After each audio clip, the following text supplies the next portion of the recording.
Start off by talking about the hurricane response. Obviously, it has upended life in parts of the Southeast. FEMA says that it does have enough funding for now. Different story for the Small Business Administration, which provides low-interest loans to renters, homeowners, and beyond.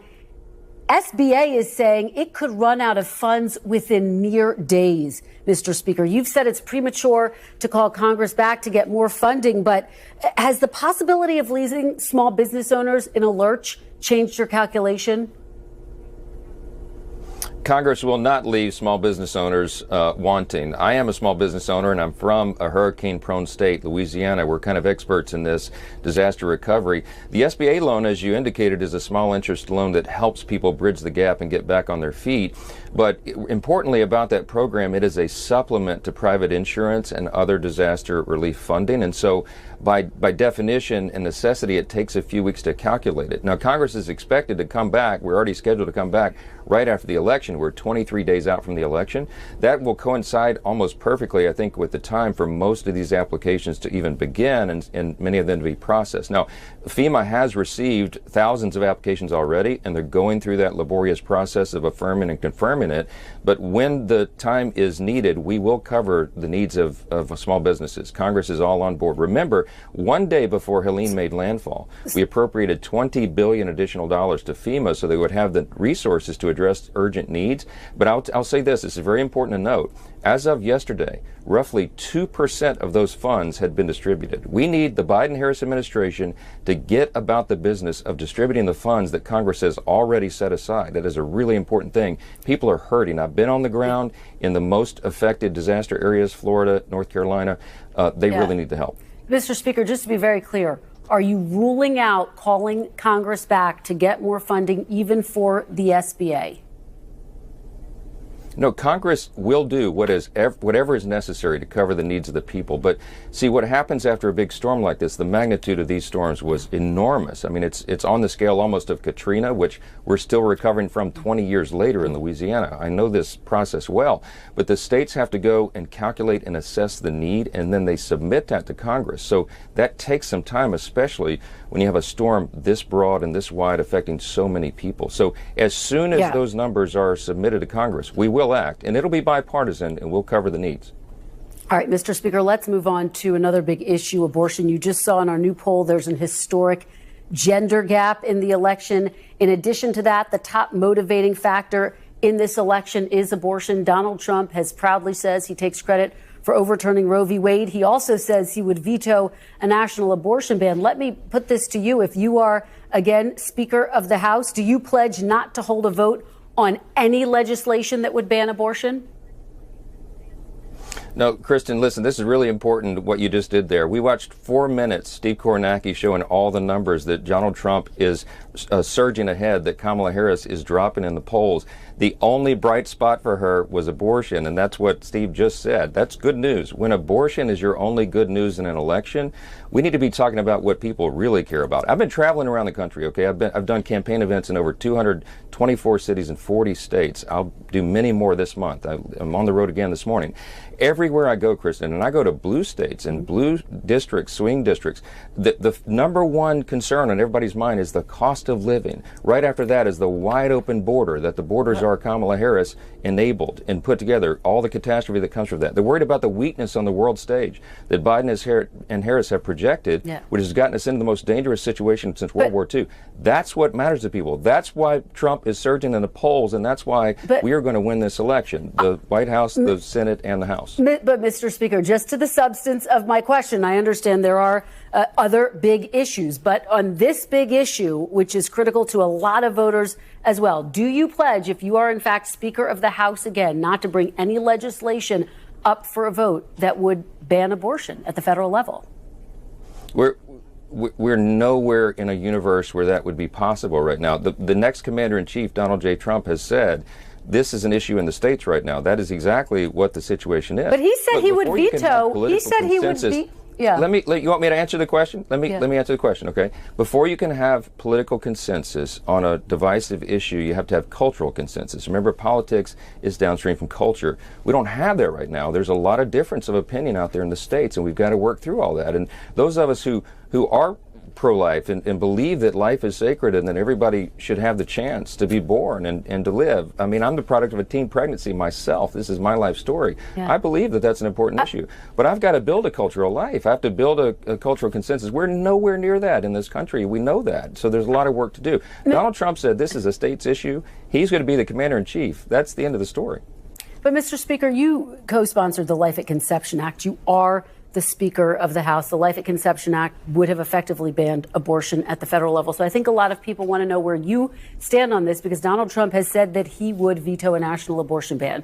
So can you say that you wouldn't move to try to ban abortion at the national level? I understand there's not a consensus, but would you move to ban abortion at the national level? I couldn't do that even if I wanted to, Kristen. I have 434 colleagues. I mean, I'm a Bible-believing Christian. I believe in the sanctity of life. That's my view doesn't change. But there's no way I could bring that bill in Congress right now. We wouldn't even, we couldn't even get I don't know, it would be a very small vote right now, okay, even among Republicans. So we have a lot of work to do. The pro-life organizations and groups are out there doing what they do. We need to show that we care for women at all stages of pregnancy and all stages of life, and that's what we are. We're for families. We're for IVF. We're for the everything that allows for that, and we need to take care of these ladies who are in difficult situations with their pregnancies. That's what the states are doing very effectively. Crisis pregnancy centers and others around the country, care pregnancy centers. There's a lot of great work being done, and we need to have dialogue and conversations about this issue. But there's not a bill coming to Congress because we're nowhere near any consensus to do that. You're saying a lot of states are doing this effectively. Some women have come forward and said their lives are at risk because of some of these laws in place at their states. Let me move on, though. We're 3 weeks from Election Day. Former President Trump continues to make false claims. Let me read you a couple of them. Venezuelan gang members have overrun an apartment complex, he says, in Aurora, Colorado. Haitian migrants in Springfield, Ohio, are eating cats and dogs. FEMA funds have been redirected to house migrants.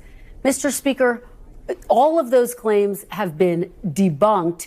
If former President Trump is so confident in his policies, yes, they haven't. But if former President Trump is so confident in his policies, why not make the argument along policy lines? Why say things that have been debunked by local officials? President Trump is making all sorts of arguments constantly. He works 24 hours a day. I saw that Kamala Harris issued her medical records. Congratulations. Donald Trump's health is on display for the entire country every hour of every day. He has more stamina and mental acumen and strength than any political figure probably in the history of the country that I can remember. He goes nonstop. So what he's talking about is the things that the American people care about. This FEMA dollars going to resettle migrants, that is a fact. I mean, that is an objective fact. What he's talking about, it's not the disaster relief fund, but it's another fund that FEMA used to resettle all the illegal aliens that they let across the open border. Mr. Kamala Speaker, Harris, the border czar, was the engineer of that. I do have to, the FEMA funds were not redirected to house migrants. That has been debunked. It's a separate fund. FEMA has said as much. That's right. But just to the substance, why not make the argument on the substance of the policies, Mr. Speaker? I'm trying to do that. Let me do that. The Federal Emergency Management Agency, FEMA, as its name implies, should be working on federal emergency management, not resettling illegal aliens that are violating federal law. They're sending them around the country. They're putting them on taxpayer benefits, and that has enraged the country. That is why Kamala Harris's numbers are dropping in the polls. And she just said in her own words, you saw the tape there, there is no difference between her and Joe Biden. The Biden policies, Bidenomics, all the things they champion are destroying the country, and everybody knows that, and that's why Donald Trump is elected. Republicans are going to win the Senate and the House. Mr. Speaker, we should note that FEMA funds were actually redirected on Donald Trump's watch to deal with the migrant issue. Let me ask you, you mentioned the medical records. No, ma'am. Wait a minute. No, hold on, wait a minute. Wait, facts are important. That is a new program that started in 2020 under Joe Biden. That funding wasn't necessary under Trump's administration because we secured the border. We didn't invite illegal aliens and dangerous people into the country. That's a Biden-Harris policy, and everybody knows it. Mr. Speaker, it did happen under Donald Trump's watch, but let me just ask you about medical records since you raised them. No, Kristen, should Donald Trump release all of his medical records? New account. Should Donald Trump release all of his medical records, Mr. He has. Speaker? He issued the records of his physicians. Kamala Harris issued her medical records as a diversion because she's desperate because she's sinking in the polls. Donald Trump's health is on display. Everyone in America can see it. The man works nonstop. He never quits. He probably sleeps 4 hours a night. He doesn't require as much sleep as the average person. He's an unusual figure. And this is the strength that we need in a time like this. We're in the most dangerous moment since World War II. You have to have strength. You have to have a steady hand. You have to have a commander-in-chief that our allies respect and our enemies fear. They do not fear Kamala Harris. They do fear Donald Trump. Mr. Speaker, that's what people are going to vote on. Just to be very clear, he hasn't released all of his medical records. He released 2 letters. Should he release the results of the cognitive test? It's unnecessary. He's on display every minute.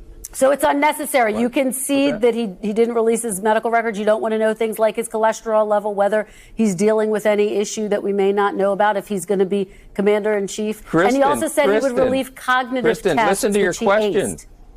Should he release that? The American people, Kristen, the American people don't care about the cholesterol level of Donald Trump. They care about the cost of living and the fact they cannot pay for groceries because Kamala Harris and Joe Biden's policies have put them in that situation. The medical records are irrelevant. Let's talk about things that the American people care about. That's why Donald Trump is surging in the polls, because he's doing that on stages, in interviews, nonstop around the clock, and Kamala Harris has done nothing. Every time she talks, her numbers go down because she is uniquely unqualified to be the commander-in-chief at one of the most dangerous times in the history of the country. Mr. Speaker, very quickly, let me just ask you, I'm going to be speaking with Congresswoman Liz Cheney just moments from now. She's been very outspoken, obviously an opponent of Donald Trump, as well as House Republicans. She's expressed concerns that if Trump doesn't win, that you would not certify the election results. So here and now, can you say, if Donald Trump does not win, do you commit to certifying the election results?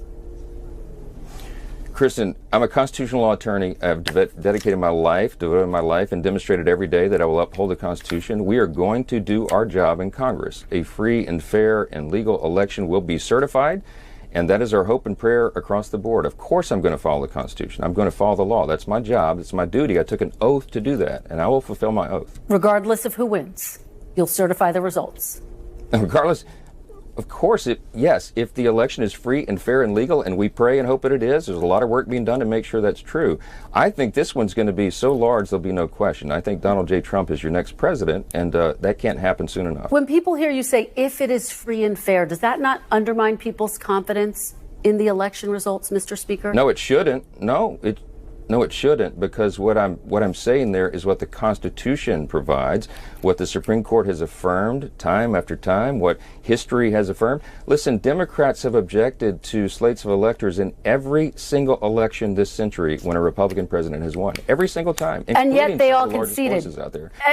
And yet they've conceded. Former President Trump has yet to concede in 2020. That's the point. No, the point is the process works. We have the peaceful transfer of power. We did in 2020. We will in 2024. Everybody can sigh and take a deep breath. Our system is going to work. We have the greatest system in the history of the world because we live in the greatest country in the world. But that last part is in jeopardy right now. This is a decisive election, and everybody knows it. And that's why we're going to have given the chance to run this country again, and we're going to turn it around. And I can't wait. All right. Speaker Mike Johnson, thank you so much for your time this morning.